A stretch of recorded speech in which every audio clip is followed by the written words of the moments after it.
Hey y'all, I'm Jasmine Evadney, a proud daughter, coach, and creative, blooming right here in my own season of growth. And I'm her mother, Eldris Jackie Campbell, a woman of faith, wisdom, and a few good stories. Welcome to Bloomers and Boomers. This is a space for Black women to gather across generations and have the kind of honest, heart-centered conversations that help us grow, heal, and remember who we are. Because our roots run deep, from the lessons we've learned to the laughter that's carried us through, we believe every woman's voice adds to the legacy. That's right. Each episode, we're bridging generations, from the bloomers to the boomers, unpacking everything from womanhood and wellness to family, faith, and freedom. It's mother-daughter talk infused with culture, truth-telling, and a whole lot of love for our people. You're tuned in to Bloomers and Boomers, where Black women grow and glow together.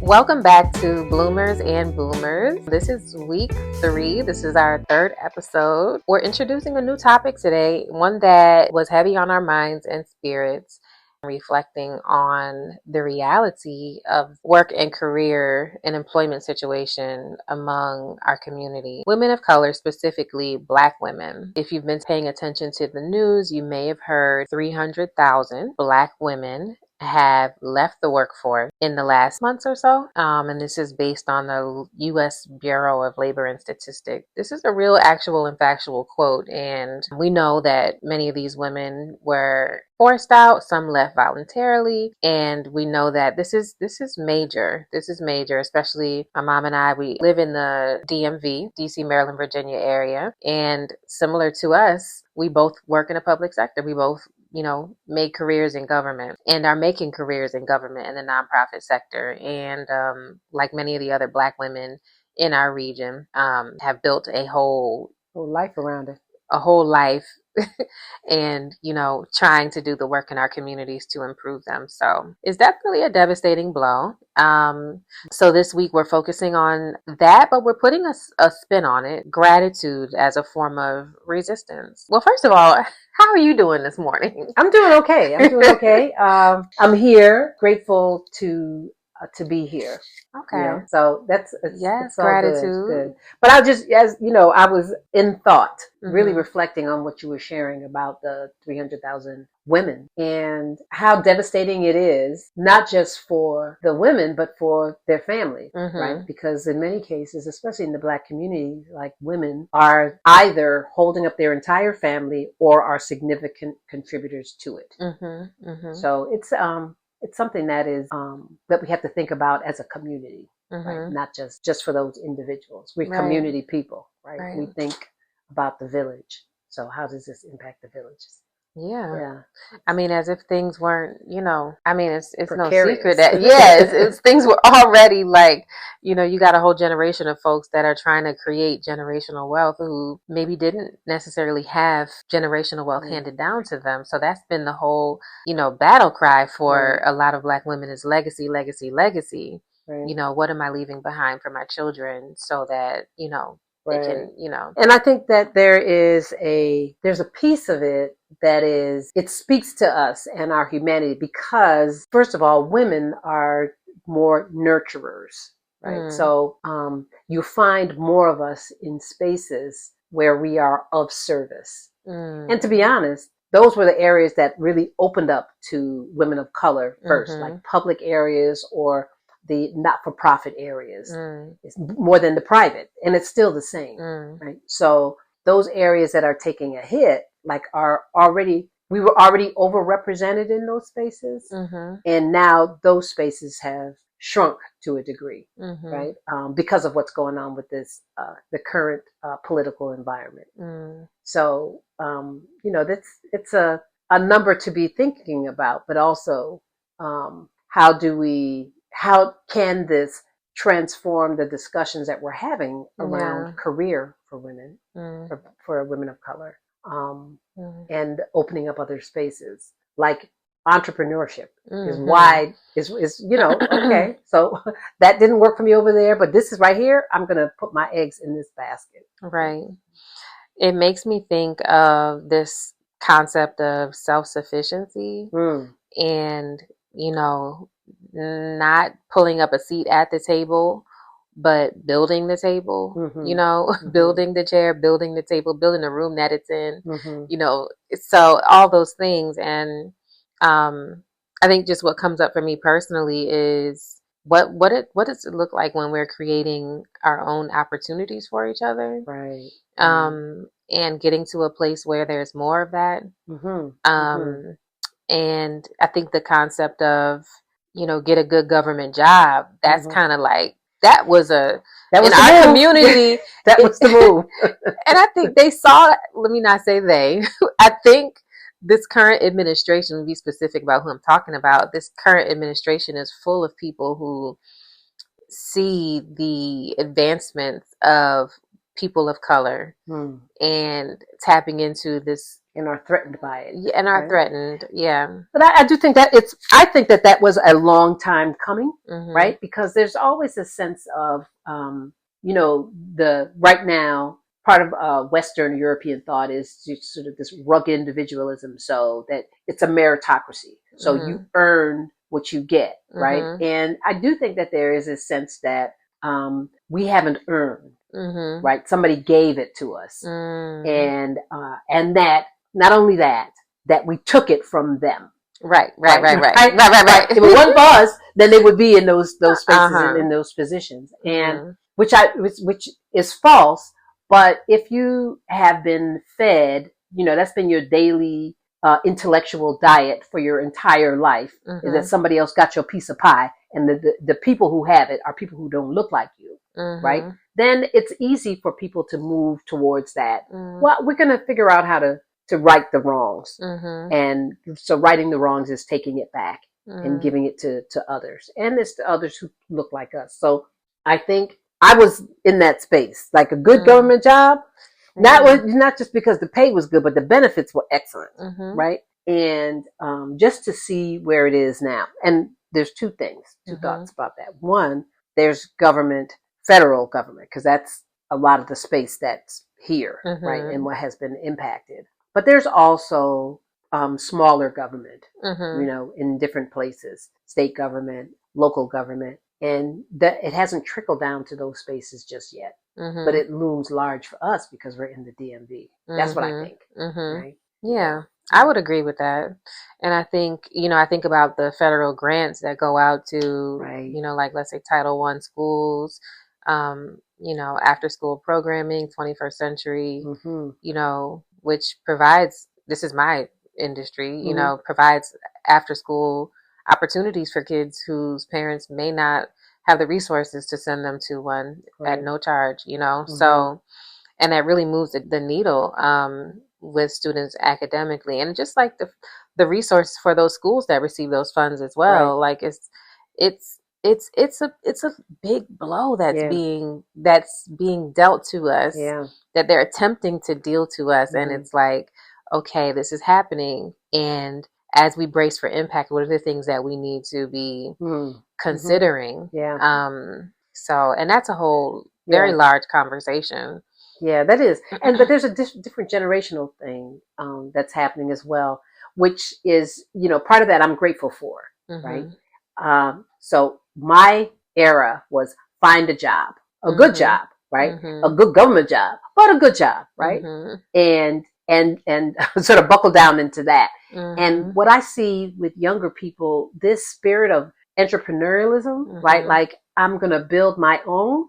It's fascinating to me, right? Because I can only speak for myself. We were a little fearful of that, right? So everybody had like a side hustle. Right? Y'all did. Right. Okay. So you had your job and your side hustle. Okay. So you might have, you had legitimate beauticians and hair professionals, people who did that. But then you also had somebody, Your kitchen beautician. Your kitchen beautician. I'm a certified kitchen beautician. Right. You can make it happen. And it gave you just a little bit of ends, right? Maybe it might give you gas money and some clothes or something like that. But the goal for us was to make sure you had a 40-hour 9-to-5 job. And the landscape has changed. Yeah. And that the younger generation, y'all generation and younger, really embracing that. So it's not unusual to find someone like, and I'm a true Jamaican, right? So yeah. you've got, one of the things that I learned growing up was how to sew clothes, right? So that was sort of like a little side hustle for me. I could make a little gown or something for somebody. But now you have that you can cook, you cater, you can do hair, right? You could drive Uber if you need to. Drive Uber, right? Do massages, right? Do a whole bunch of things and really make a living at that. Yeah. The barrier for entry is also a lot lower. The barrier for entrepreneurship, because it's largely your ability to use technological tools, right, is, will determine from us, right? yeah. I mean, where y'all have it on lock, y'all are the hardest working generation. I don't care what anybody says. We put it in. Y'all are, the baby boomers are the hardest working, out of Gen Z, millennials, Generation X, y'all have it. So, but the thing of our generation, my time and younger, I would say, is using the social media to be like to influence things. Right, because there was no such job as an influencer. No. What was that? I first of all, I had to come to that term and understand it was a real thing. Right? It is. I did not believe it. I thought it was like some people, okay, I did a little video, I put it out. How are you an influencer? Yeah. Right? And they are. They are. As a matter of fact, I'm following a couple of them, right? Because they put out good stuff. I'm sure. Yeah. The brands pay them. Yeah. Because they have influence, the brands pay them. There's a kid on YouTube who literally opens toys and plays with them, and he has millions of followers. Wow. A child. He's been doing it, I think it's for over like a decade. I forget his name. Don't ask me. He ain't a child no more. He ain't a child no more. Right. He's probably about 15 years old, but he's an influencer. So anyway, I say that to say the barrier for entry is a lot lower. That's all. Yeah. But I love the hustle spirit. And here's the other thing that I'll also point out. When I visit countries like Ghana, or, places in the islands, there's less of the company opportunity, and there's more of you are creating the opportunity for yourself. You're getting up every day, you're hustling, you're taking your fruits out, you're in the streets, right, hand to hand, right? This is the product. Yeah, you got the cash. Yeah, let's do that. Yeah, have that transaction. Yeah, that was definitely visible in other spaces that you go to. Yeah, right? And people are making their own opportunities. Yeah, and just I want to back up a little bit to the technology piece. Because we had this meeting this weekend, the Black Women's Leadership Forum. We did a strategic planning session, and our younger members were talking about, how best to communicate. And my generation needs help with that, right? Because just because we don't know it, don't mean we should be put out the pasture. We need to be able to figure out, okay, what's the best way to use it to? We could be influencers ourselves. Oh yeah, right? listen. The market is wide open because it ain't many of y'all that want to do that. Exactly, and do it in a way that is that I think that it's done. There's two things about it. One, to do it in a way that supports community. Right? So is of service. I'm talking about to my generation, right? And to understand that the dollar is not the big thing. Yeah. Right? It's not, it's one aspect of it, but it is more about being in community and about sharing and helping community develop and grow. Yeah. Right? So I'm excited about that opportunity. Well, you're doing it now. You're doing it now. I'm working with you. Yeah. Right? Yeah. But I'm definitely excited about other areas that we can sort of explore, and as we sort of develop this, like other areas. Absolutely. So I have a question for you. How, and this is just interesting, when we think of gratitude as a form of resistance or healing for Black women in a society that has historically overlooked us, how do you see that happening?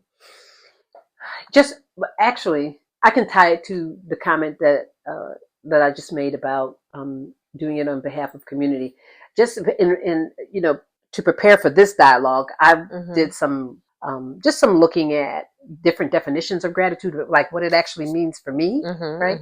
And so the gratitude from what I can see and the way it actually plays out for me, it has some components. So there's a one aspect is being thankful, right? So being thankful for certain things, but it's the quality of that thankfulness, right? So you can say, oh, somebody can give you something. You can say thanks just for being received. But if it's just thanks, there's nothing. Sometimes there's nothing to that, and it does. And in some cases, it doesn't need to be. But if you're really thankful for something, and again, this might be something that you're either given or something that happens for you. Like, what's the quality of that thankfulness, right? What's the level of appreciation, right? And so some of that there's also the appreciation, the level of appreciation is to the source, right? So who am I thankful to, right? Sometimes you can throw random thanks up in the air, but there's typically a source, right? Yeah. Like, I'm thankful every day for my life. So I thank my creator when I arise. I also thank my ancestors for giving me life and providing this opportunity for me, right? So there's that, and showing appreciation. But there's also this sense of returning that thanks, right? It's what you do with that. So I can be grateful for a lot of things, but if I'm not doing anything with it, if it hasn't impacted my life to do something different, not something different, that's not the right term, but to do more, right? One of the things Nanny used to say all the time, right? It's a principle that we live with. I know what you're about to say. Right. To whom much is given. That's right. Much is required.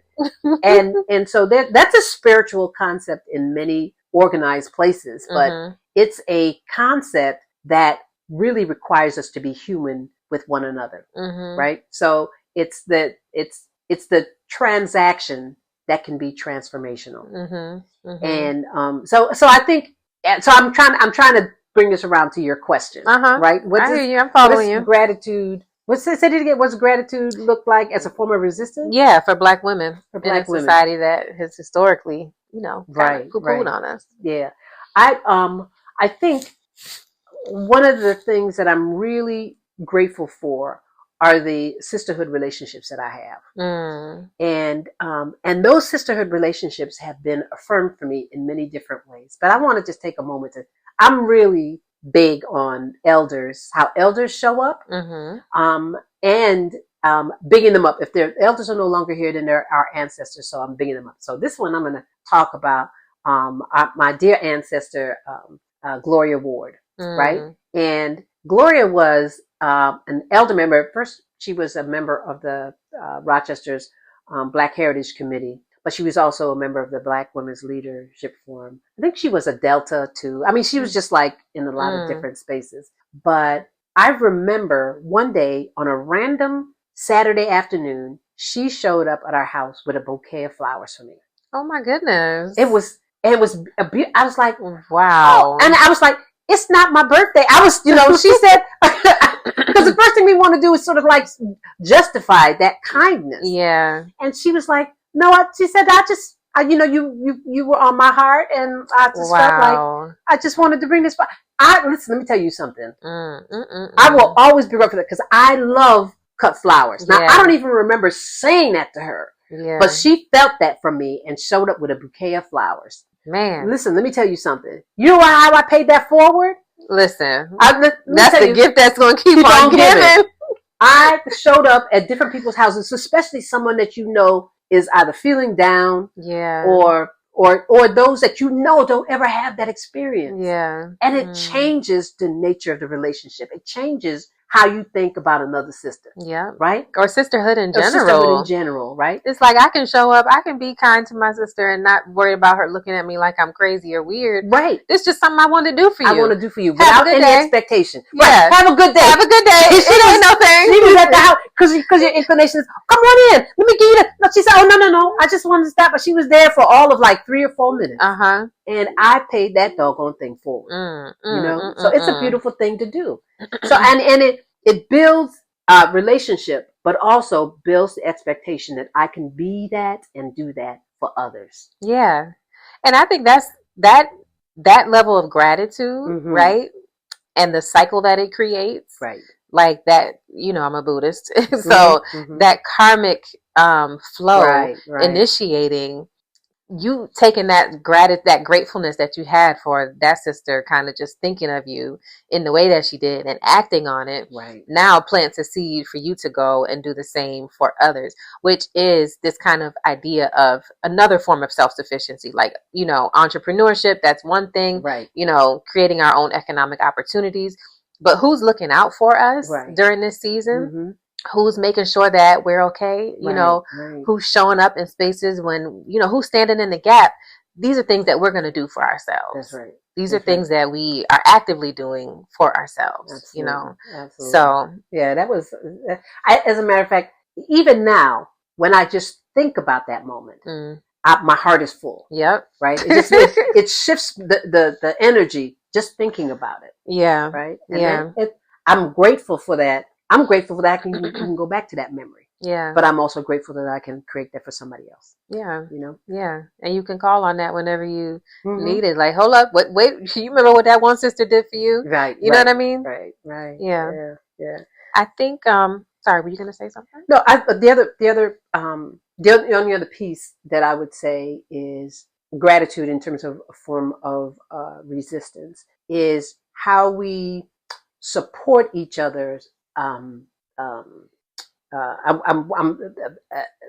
endeavors. That's the word. It was coming up, adventures or something, but how we support each other's endeavors. And that is a principle that we have in our pledge, but what does that actually look like? Yeah. Right. And how, when you say pledge, you're speaking of the BWLF pledge. I'm thinking of that BWLF Black pledge, but we said, that I support my sisters in their endeavors so that they may be positive contributors to our community. Right. So whatever has been shared with me, right, I share with others. Yeah. And the endeavors that others are undertaking and support their endeavors. Right. I'm grateful for them for being, first of all, I'm grateful for all y'all young folks. Right. But the way y'all are moving and the things that you are doing, I'm just amazed by that. I am amazed by that.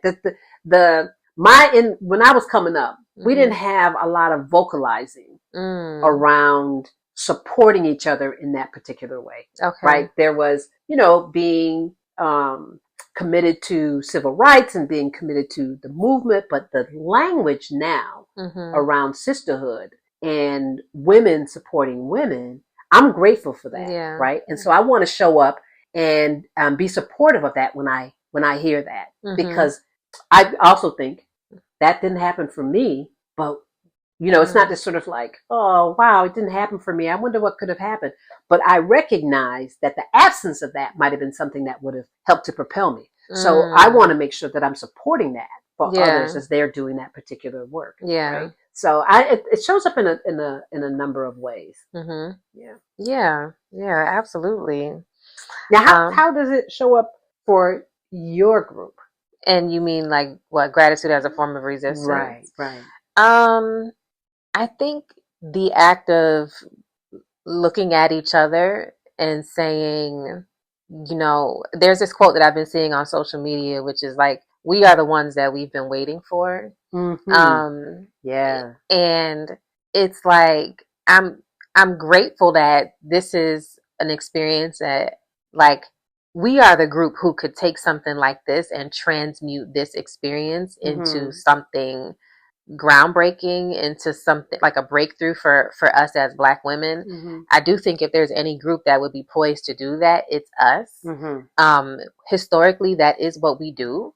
We take the worst of situations. Right. We take the worst of positions and somehow make it into something that is not only beautiful to us, that other people can see us flowing and with our lingo and with our style and our grace and class and sass and, it's no secret, want to emulate, right. And I'm speaking from a Black woman's perspective, right?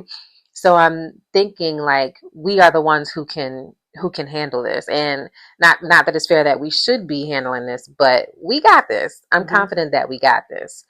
I think this current circumstances that we're in. That we're in, because there is a communal lesson that we're learning out of this. Yeah, yeah. There's a certain consciousness that's being awakened from the experience of like relying on this. And yes, it served its purpose. Like the act of, being in service jobs, being in nonprofit, going and helping our community through these like different governmental and NGO spaces. But the awakening that is happening now is there's actually this perceived stability there that isn't. And it wasn't and isn't. It wasn't and isn't. Yes. That where there might be a stability in those spaces for other groups, there isn't for us. So it makes us look inward, and it gives us the opportunity to say, hey, this is hard. And, there's people that are suffering. Like, there's people who really don't have food on the table. There's people who really don't know how they're going to pay for their medical appointments and stuff. And they deal with, chronic stuff. So this is not to minimize that at all. But the opportunity here is to re-examine. So, you get what I'm saying? Yeah. So, yeah. And I think, there's a certain understanding of gratitude that you can take on once you've experienced like a real struggle. And unfortunately, this is the, and I can only speak from my personal experiences. Sometimes hardship is the vessel through which you learn gratitude. It's being able to make it through those tough experiences and look back and reflect. Yeah. And it's recognizing, having something in one instant and in another instant not having it. And recognizing that, gratitude is a continuous practice that needs to be happening all the time, because your circumstances, life is a roller coaster. Right. So, it's just kind of like this opportunity to reflect. This is like, as you're talking, I'm reminded of the overcoming story that we talked about in our last episode, right? The overcoming story.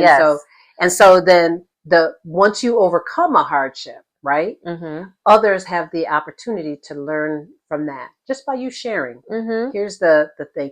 I'm always inspired by stories of overcoming, especially from Black women, right? Because that's a context that I understand. And some of the things that we've had to go through, I can understand and appreciate even the feelings in that moment, right? Like feelings of fear, not being enough, right? Having to live up to someone else's standards. And sometimes that is those standards that we put up are ourselves, right? That sometimes we're the barrier to other sisters being able to progress. And so how we share our stories of overcoming that and what we're learning from that, right? That we can heal through that, right? And support other women in terms of their healing.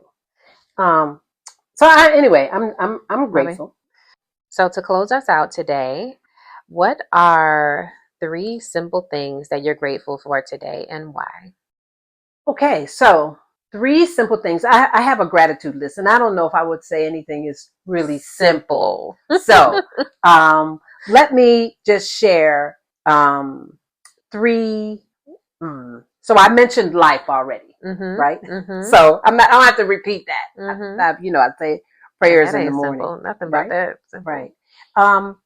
I am grateful for family, right? And so I'll do a general covering, right? So it includes immediate family, extended family, friends that are family, like fictive kin, right? It includes my community, right? So I am grateful for my social connections through family and community. I'm grateful for the ability to, and so it's in a simple way, I'm thinking of resources, right? So when you think of resources, I'm grateful for shelter. I'm grateful that I have an opportunity to eat when I want to eat, right? If you've ever been hungry, and I have been hungry, being able to go and look in the fridge and get what I want to eat, I'm grateful for that. And I'm grateful for nature. I'm grateful for nature. I am grateful for the change in the seasons. Look how pretty it is with the leaves coming down, right? The different colors of nature, flowers. Some parts of nature I can do without, but you got to take the good with the bad. Like everything else. Everything else. I'm just grateful for air, right? And I'm grateful for this season of my life. This season that I'm flowing in a different energy. I'm on a different current. And the vibration is really, really intense and good. Ooh, intense and good. That's intense. A good combination. Absolutely. Good intensity. That's right. Good intensity. So, and I'm leaning into that, right? Where I'm at right now. So I'm grateful for just who I am and where I am in this space. Yes. And I'm grateful for that for you. Thank you. I say, I'm taking it.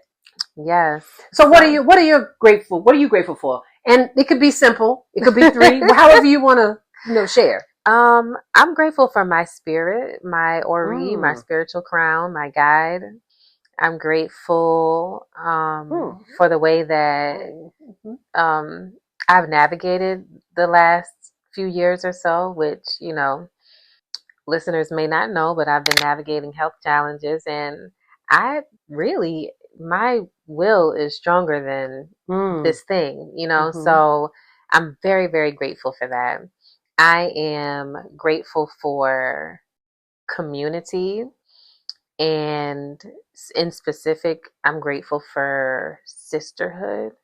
I'm grateful for sisterhood, and I'm grateful for the women in my life, the friendships I have, and just the ability to nurture another woman and to be nurtured to my sisters, be nurturing to my sisters. I'm grateful for that.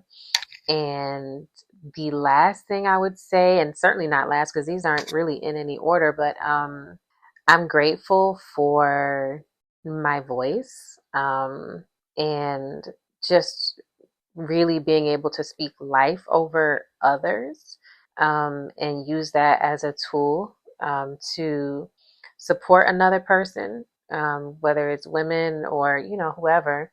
I'm just grateful for the headspace that I'm in that allows me to do this. And it's a form of gratitude for me. It's an active form of gratitude. It's active.